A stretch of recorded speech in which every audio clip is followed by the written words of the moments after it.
झारखंड के कुंडित जामताड़ा में आयोजित परिवर्तन सभा में शामिल हुए सीएम धामी आदिवासियों को लेकर झारखंड सरकार पर बोला हमला। निकाय चुनाव के लिए प्रवर समिति की रिपोर्ट का इंतजार 4 अक्टूबर को होगी प्रवर समिति की बैठक। सरकार ने हाईकोर्ट में निकाय चुनाव 25 दिसंबर से पहले कराने का किया वादा।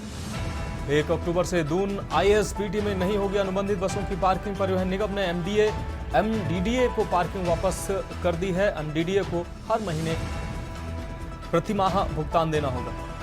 पंडित दीनदयाल उपाध्याय की जयंती पर अंत्योदय परिवारों को तोहफा। वर्ष 2027 तक बढ़ी मुख्यमंत्री निःशुल्क 3 गैस सिलेंडर योजना। शिक्षा से वंचित दिव्यांग बच्चों की होगी गणना। प्रबंधीय पदों पर महिलाओं की भागीदारी बढ़ाने के लक्ष्य के संबंध में सर्वे और डेटा एकत्रित करें। और ऊर्जा निगम के अधीक्षण अभियंता ने बुलाई समीक्षा बैठक। ऊर्जा निगम के 2 जेई निलंबित आदेशों की अवहेलना और काम में लापरवाही का आरोप। आप देख रहे हैं के न्यूज, खबरों का सारथी। नमस्कार, उत्तराखंड की खबरों के साथ मैं हूं मनोज मानस। अहम खबर से बुलेटिन की शुरुआत करते हैं। देवभूमि उत्तराखंड में मानसून की बारिश एक बार फिर आफत बनकर आई है। आपको बता दें, दरअसल 25 सितंबर से मौसम में आए परिवर्तन के बाद प्रदेश भर में भारी बारिश देखने को मिली है। आपको बता दें, भारी बारिश की वजह से प्रदेश भर की लगभग 70 से अधिक सड़कें बंद चल रही हैं, जिन्हें खोलने का प्रयास लगातार किया जा रहा है। इस बीच चारधाम यात्रा भी बाधित हो गई है। आपको बता दें कि बताया जा रहा है कि नंदप्रयाग और चटवा पीपल के पास मलबा जमा होने के कारण बद्रीनाथ राष्ट्रीय राजमार्ग का एक हिस्सा अवरुद्ध हो गया है, जिससे आवागमन बाधित है और जगह जगह लोग फंसे हुए हैं। वहीं मौसम विभाग ने अभी आने वाले दिनों में भारी बारिश की संभावना जताते हुए लोगों से सावधानी बरतने की अपील भी की है। इस बीच राज्य में आपदा के मुद्दे पर सियासत भी गर्मा गई है। कांग्रेस का कहना है कि मुख्यमंत्री पुष्कर सिंह धामी से लेकर तमाम मंत्री और विधायक दूसरे राज्यों के चुनाव में व्यस्त हैं और प्रदेश की जनता को सरकार की बिल्कुल फिक्र नहीं है। इस बीच कांग्रेसियों ने देहरादून स्मार्ट सिटी के कार्यों पर भी सवाल खड़े करते हुए जिला अधिकारी को ज्ञापन सौंपा और जांच की मांग की है। कांग्रेस का आरोप है कि स्मार्ट सिटी के कार्यों ने दून की स्थिति को पहले से भी बदतर कर दिया है। वहीं विपक्ष के इन आरोपों के बीच मुख्यमंत्री ने वीडियो कॉन्फ्रेंसिंग के माध्यम से अधिकारियों की बैठक ली है।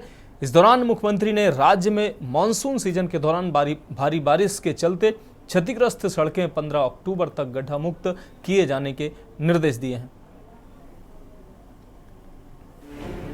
उत्तराखंड में मानसून की बारिश आफत बनती जा रही है। दरअसल भारी बारिश से प्रदेश में 70 से ज्यादा मार्ग बाधित चल रहे हैं, जिन्हें खोलने का प्रयास किया जा रहा है। वहीं भारी बारिश की वजह से चारधाम यात्रा मार्ग भी प्रभावित हुए हैं। बताया जा रहा है कि बद्रीनाथ राष्ट्रीय राजमार्ग का एक हिस्सा अवरुद्ध हो गया है, जिससे आवागमन बाधित हो गया है। इस बीच प्रदेश के कई पहाड़ी क्षेत्रों में पिछले कई सालों से सड़क निर्माण न होने से परेशान लोगों ने सरकार के खिलाफ मोर्चा खोलते हुए आंदोलन शुरू कर दिया है। वहीं लोक निर्माण विभाग के मंत्री सतपाल महाराज का कहना है कि जेसीबी की मदद से बाधित सड़कों को खोला जा रहा है। 4-5 किलोमीटर दूर आके स्कूल में जाना पड़ता है। कभी हम देर हो जाते हैं, कभी बारिश के कारण हमें भालू, सांप ऐसे जानवरों का डर भी रहता है। और हमें राशन खाने की बोझ है इस कंधे पे। और सड़क में जितने से बीमार होते हैं तो देर में पहुंचने के कारण कहीं की मृत्यु हो जाती है। कभी आप फौज में 24 साल नौकरी किए और मैं 24 साल नौकरी करने के बाद हमने यहाँ पर रोड की मांग भी की। सरकार ने हमारे ऊपर कोई ध्यान नहीं दिया। आज हमारे यहाँ पर और भी भैया हैं जो एक्स आर्मी वाले हैं, यहाँ पर प्रजन्य हैं, पर लेकिन हमारे यहाँ आर्मी वाले काफ़ी आदमी हैं, पर लेकिन सरकार हमारे ऊपर कोई ध्यान नहीं दे रहा। हमारे छोटे छोटे बच्चे हैं, हमको उनको ऊपर नीचे लाने में बहुत प्रॉब्लम हो रही है। और हमारा सरकार से ही निवेदन है कि हमारे रोड की जल्दी से जल्दी कार्रवाई करें।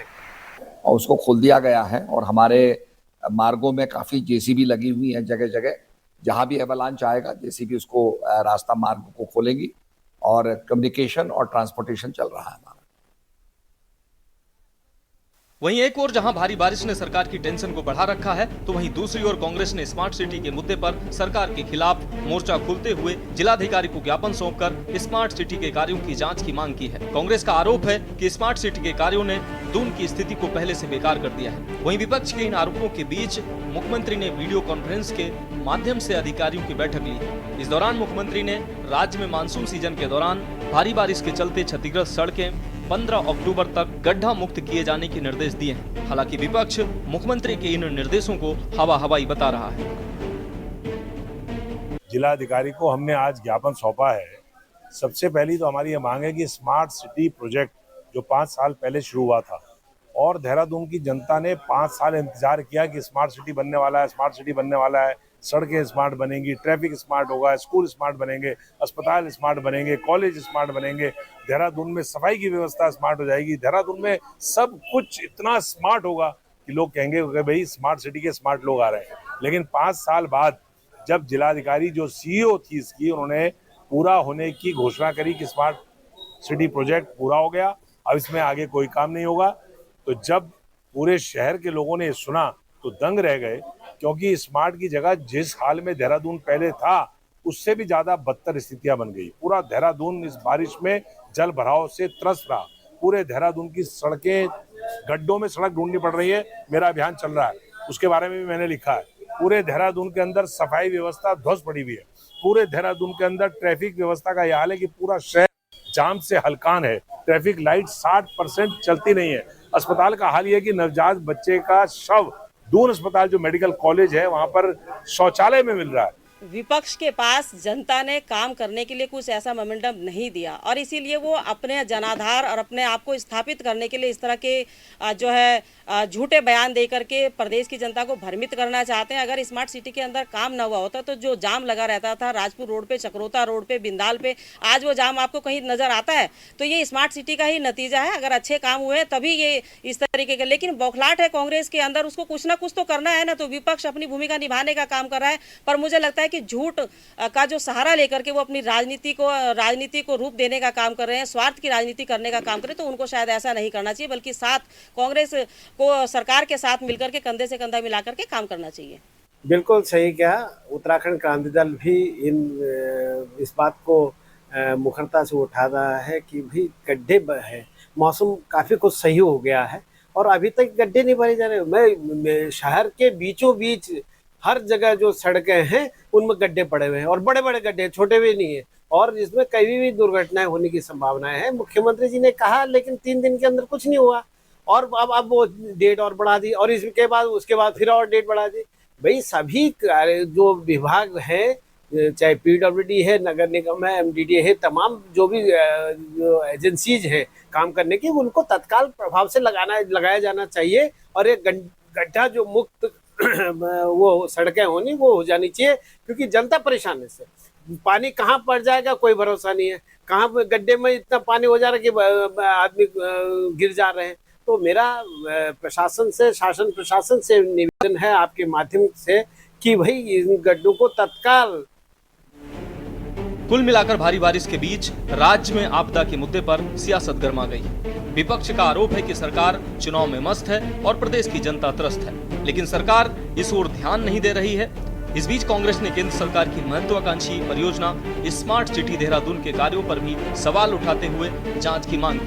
साथ ही करोड़ों रुपए खर्च करने के बावजूद मौजूदा परिस्थिति को कांग्रेस ने पहले से ज्यादा खराब बताकर सरकार के स्मार्ट शहर के दावों को हवाई बताया। अब देखना होगा कि राज्य में सड़क के मुद्दे पर गरमाई सियासत कब शांत होती है। Uttarakhand desk report. तो खबरों में वक्त एक ब्रेक का है, जल्द हाजिर होंगे। आप देख रहे हैं के न्यूज, खबरों का सारथी। ब्रेक के बाद एक बार फिर से उत्तराखंड की खबरों में आपका स्वागत है। रुक करेंगे अगली खबर का। खबर रुड़की से है, जहां स्कॉर्पियो बाइक को टक्कर मामले में कुछ लोगों ने पूर्व प्रधान के घर पर हमला किया है। पुलिस ने मारपीट में घायल हुए लोगों को अस्पताल भेजकर कानून व्यवस्था बनाए रखने को सुरक्षा बल तैनात कर दिया है। 22 सितंबर को हुई दुर्घटना के बाद लोगों ने स्कॉर्पियो में तोड़फोड़ की थी। आरोप है कि इसी के जवाब में कुछ लोगों ने लाठी डंडों से लैस होकर पूर्व प्रधान के घर पर चढ़कर हमला किया। हमले का पूरा घटनाक्रम सीसीटीवी कैमरे में कैद हुआ। सीसीटीवी फुटेज में हमलावर युवकों ने घर की महिलाएं भी संघर्ष करती इस फुटेज में दिख रही हैं। इस मारपीट में एक पक्ष से सरफराज, मसरूफ, इकबाल हैं, दूसरे पक्ष से आमिर घायल बताए गए हैं। सूचना पर पहुंची पुलिस ने घायलों को उपचार के लिए सिविल अस्पताल भेजा है। घायल हुए एक व्यक्ति को इलाज के लिए हायर सेंटर रेफर किया गया है।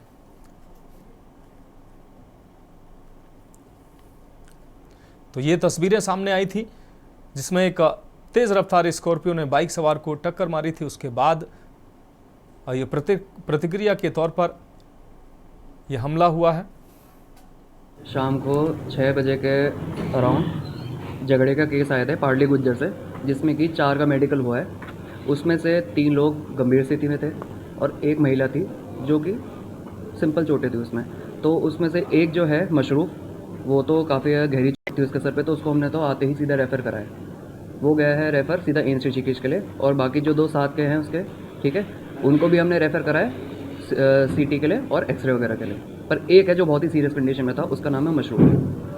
3-4 दिन पहले का है, गांव में एक एक्सीडेंट हुआ था, और एक्सीडेंट जिसके साथ हुआ वो तीसरे गांव का आदमी है, कोई यहाँ का नहीं है, ना पार्ली का है ना तेली वाले का है। जिनके साथ एक्सीडेंट हुआ उनसे कंप्रोमाइज़ हो गया, उन्होंने कुछ नहीं किया, कोई तहरीर नहीं दी, कोई बात नहीं करी। उसके बाद 2 घंटे के बाद ये जो तेली वाले के लोग हैं, मसरूफ इकबाल के लड़के, इन्होंने गाड़ी के लेके हथौड़े से क्या 3-4 लड़कों को बुला के पूरी गाड़ी तोड़ दी। गाड़ी तोड़ने के बाद फिर इन्होंने 2 दिन के बाद मीटिंग करी रात को अपने घर बुला के। कल भी मीटिंग है, वहाँ पे पुलिस भी आई और इनके ऊपर मुकदमा भी है, हमने दर्ज कराया गाड़ी तोड़ने का। फिर आज वो लड़का जो आमिर है वहाँ को जा रहा था, इन्होंने फिर उसको कुछ गलत बात कही, गंदी बात कही जाते हुए उकसाया। उसके बाद फिर ये झगड़ा हुआ। हमारी तरफ से एक घायल है, उधर से 2 या 3 है, मुझे सही उनका पता नहीं कितने हैं। अब बढ़ेंगे अगली खबर की ओर। खबर देहरादून से है, जहां नगर निगम ने साफ सफाई व ठहरे हुए पानी को निकालने में उदासीनता बरतने वालों से सीजन में 1 लाख रुपए जुर्माना वसूला है। नगर निगम आयुक्त गौरव कुमार ने जानकारी देते हुए बताया कि फॉगिंग व एंटी लार्वा रसायन का छिड़काव कराया जा रहा है। सभी आशा कार्यकर्तियों व सुपरवाइजर इस जिम्मेदारी का निर्वहन कर रहे हैं। आपको बता दें कि अभी भी शहर में मानसूनी बारिश का सिलसिला जारी है, इसलिए आयुक्त ने निगम मशीनरी को एक्शन मोड में रखा है।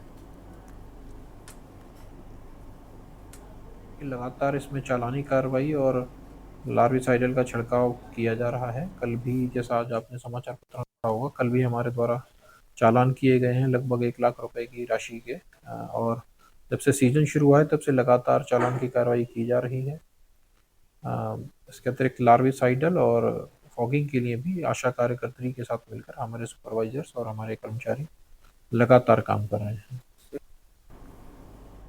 अब रुक करेंगे अगली खबर का। खबर नैनीताल से है, जहां पर्यटन विभाग ने शुक्रवार को विश्व पर्यटन दिवस पर यहां से कैंची धाम तक ट्रैकिंग कराने की तैयारी को अंतिम रूप दे दिया है। पर्यटन अधिकारी अतुल भंडारी ने बताया कि एनसीसी कैडेट्स व एनएसएस स्वयंसेवकों सहित होटल कारोबारियों को ट्रैकिंग के दौरान बर्ड वॉचिंग भी कराई जाएगी।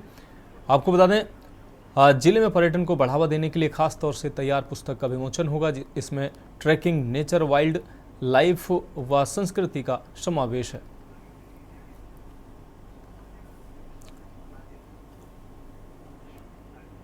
इस वर्ष की tourism day, world tourism day 27 सितंबर को, फर्स्ट ऑफ ऑल एक तो हम जो नैनीताल का एक थोड़ा सा जो ट्रैक अभी पॉपुलर नहीं है, नैनीताल से कैंची का जो मार्ग है, तो उसमें एक दल को वहाँ से ट्रैकिंग के लिए ले जा रहे हैं, जिसमें एनसीसी, एनएसएस और के बच्चे, साथ ही साथ होटल एसोसिएशन, मीडिया एवं अन्य जो नागरिकगण हैं वो वहाँ ट्रैकिंग के लिए जाएंगे।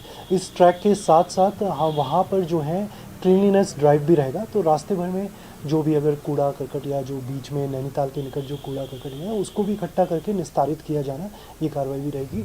और बर्ड वॉचिंग का एक छोटा सेशन या सेंसिटाइजेशन जो दल रहेगा उनको दिया जाएगा। जो बच्चे रहेंगे वो उसका फ़ायदा लेंगे।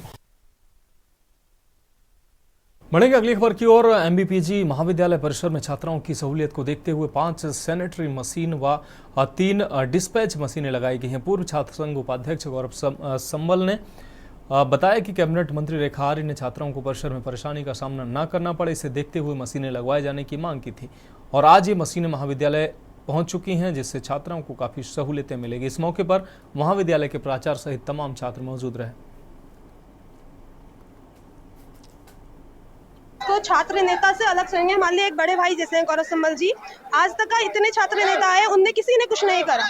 बट ये चीज मेन प्रॉब्लम थी लड़कियों की कि एक सैनिटरी पेंसिल की मशीन है कॉलेज में, बट उसके बावजूद भी वो वर्क नहीं करती है। जानते हैं हमारे महाविद्यालय में 15,000 छात्र छात्राएं हैं, जिसमें से 70% छात्राओं की संख्या है। जो छात्राएं सैनिटरी पैड्स की बड़ी दिक्कतों का सामना कर रही थी, वो दूर दराज गांव क्षेत्र से, गरीब क्षेत्र से आती हैं, उन सभी छात्राओं की समस्याओं को लेकर पूरा श्रेय गौरव संबल पूर्व उपाध्यक्ष छात्र संघ को जाता है, जिनके प्रयास से यहाँ पर आज हमें 5 मशीनें मिली हैं, जिनको हम गर्ल्स वॉशरूम्स में स्थापित करेंगे।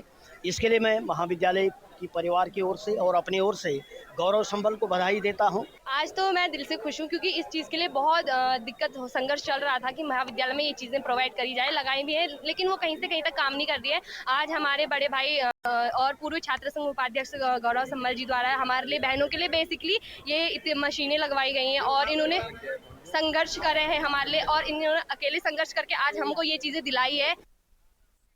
फिलहाल वक्त एक और ब्रेक का, जल्द हाजिर होंगे। आप देख रहे हैं के न्यूज, खबरों का सारथी।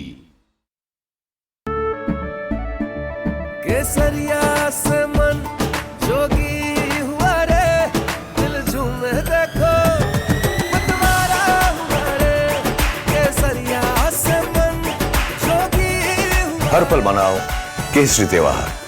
विमल, बोलो जुबान केसरी। गोल्डी मसाले के 100 ग्राम के स्पेशल पैक्स में फ्रेशनेस लॉक है। ऐसे मसाले हमेशा ताजा रहेंगे। Just like me, touch wood, God bless me. Goldee Masale, जहां जाएं रिश्ते बनाएं।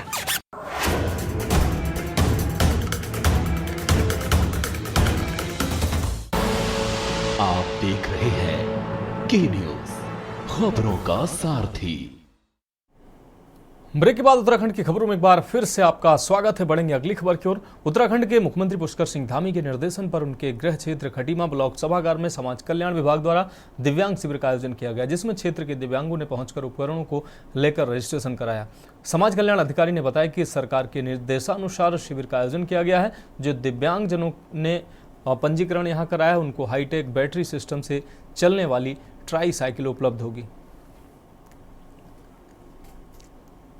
आज ब्लॉक खटीमा में जिलाधिकारी महोदय के निर्देश में एक दिव्यांग कैंप लगा था, जिसमें करीब 80 लोगों को चिन्हित किया गया, जिसमें इनका भी नामांकन हुआ है कि आगे इन्हें ट्राई साइकिल मिलेगी, बैटरी वाली साइकिल मिलेगी तथा अन्य उपकरण मिलेंगे, तथा कुछ इनका प्रमाण पत्र बनने से संबंधित जो भी समस्याएं थी वो समस्याएं इनकी सुलझ जाएगी। तो ये शिविर समय समय पर लगता रहता है? जी, समय समय पर लगता रहता है। तो लाभान्वित जो वाले जो लोग हैं, उनको कब लाभ मिलेगा? उनको देखिए अब कब तक ये 1 महीने के अंदर करीब उनको बंटना शुरू हो जाएगा। आज चिन्हीकरण हो चुका है? जी, आज चिन्हीकरण हो चुका है।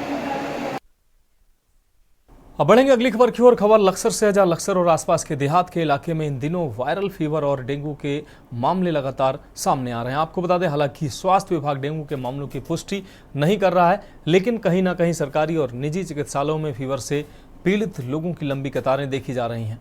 लक्सर सीएससी पर हर रोज लगभग 200 से अधिक फीवर के मरीज सामने आ रहे हैं। सीएससी प्रभारी का कहना है कि वायरल फीवर के ज़्यादा मामले सामने आ रहे हैं।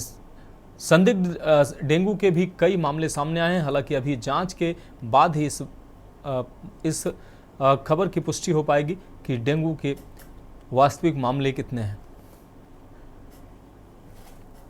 हमारे यहाँ ओपीडी अभी 200 के ऊपर चल रही है लगभग, कभी ज़्यादा या कभी कम, जिसमें कि फ़ीवर के बहुत ज़्यादा, बुखार के बहुत ज़्यादा मरीज़ आ रहे हैं, जिसमें कि डेंगू के भी हो सकते हैं, लेकिन अभी कंफर्म नहीं हुआ है। कुछ केसेस ऐसे हैं, 4-5 केसेस, जिसमें कि रिएजेंट वाले, रैपिड एंटीजन वाले, NS1 वाले जो पॉजिटिव आए हैं, जिनकी और आगे जांच होगी तभी एलाइजा वाले में वो कंफर्म होगा। हम लोग आशा के स्तर से और अपने स्तर से ये देख रहे हैं कि बुखार पे नज़र रखें कि कहीं वो डेंगू तो नहीं है, और अगर सस्पेक्टेड डेंगू भी होता है तो हम लोग उसको आगे फॉलोअप करते हैं, फ़ोन से भी फॉलोअप करते हैं, यहाँ तक कि मैं ख़ुद भी बात करता हूँ कि भाई तुम्हारा ऐसा तो नहीं कि प्लेटलेट कम हो गया हो, आके चेक करा लेना। और आशाएं जो है रोज़ाना मैसेज करती हैं, व्हाट्सअप करती हैं कि कहीं गंदगी तो नहीं है, कहीं मच्छर तो नहीं पनप रहा है। यहाँ तक कि साफ़ पानी में भी, चूँकि डेंगू का मच्छर जो साफ़ पानी में भी पनपता है, तो साफ पानी ना जमने दें। अगर कहीं पानी रखा भी है तो ढक के रखें। अब बढ़ेंगे अगली खबर की ओर। स्मार्ट सिटी की झरमराई व्यवस्था को लेकर मुख्य विपक्षी दल कांग्रेस के वरिष्ठ प्रदेश उपाध्यक्ष सूर्यकांत धस्माना ने राजधानी देहरादून के कलेक्ट्रेट परिसर पहुंचकर जिलाधिकारी सबिन बंसल से मुलाकात की है।